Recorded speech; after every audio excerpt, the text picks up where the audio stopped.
స్టార్మా ఛానల్లో ప్రసారమయ్యే బ్రహ్మముడి సీరియల్లో కావ్య పాత్రతో మన తెలుగు ఆడియన్స్ అందరినీ కూడా మెస్మరైజ్ చేసిన దీపికా రంగరాజు తన అద్భుతమైన నటనతో అందరినీ కూడా చాలా బాగా ఆకట్టుకుంటుంది.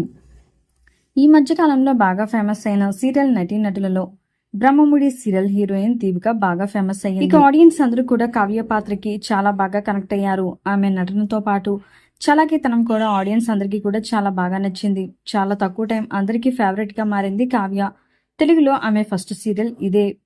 ఇక ఆ మధ్య బిగ్ బాస్ సీజన్ 8లో కూడా ఆమె గెస్ట్ గా వెళ్లి సందడి చేసింది. రీసెంట్ గా నేచురల్ స్టార్ నానితో కూడా కలిసి ఒక యాడ్ లో మెరిసింది. ఇలా చిన్నగా ఒక్కో మెట్టు ఎక్కుతూ తన ఇమేజ్ ని పెంచుకుంటుంది కావ్య. ఇక తమిళనాడుకు చెందిన కావ్య కెరీర్ పరంగా చూసుకున్నట్లయితే మొదట తను న్యూస్ రీడర్ గా వర్క్ చేసింది. ఇక ఆమె సీరియల్ కి దాదాపు రోజుకి 30,000 రూపాయలు తీసుకుంటుంది.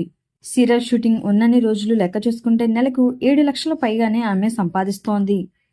ఇంకా ఇవి కాకుండానే డాన్స్ ఐకాన్ 2లో మెంటర్గా, అలాగే ప్రాజెక్ట్ కే వంటి ప్రోగ్రామ్స్లో కూడా మెప్పిస్తూ అలా కూడా తను బాగానే సంపాదిస్తోంది. ఇక తెలుగులో చాలా తక్కువ సమయంలోనే బుల్లితెరపై మంచి పాపులారిటీని సంపాదించుకుంది కావ్య. మరి బ్రహ్మముడి సీరియల్లో కావ్య యాక్టింగ్ కనుక మీకు నచ్చినట్లయితే తప్పకుండా లైక్ చేయండి, కామెంట్ చేయండి. ఇలాంటి లేటెస్ట్ వీడియోస్ కోసం ఇప్పుడే మా ఛానల్ని తప్పకుండా సబ్స్క్రైబ్ చేసుకోండి.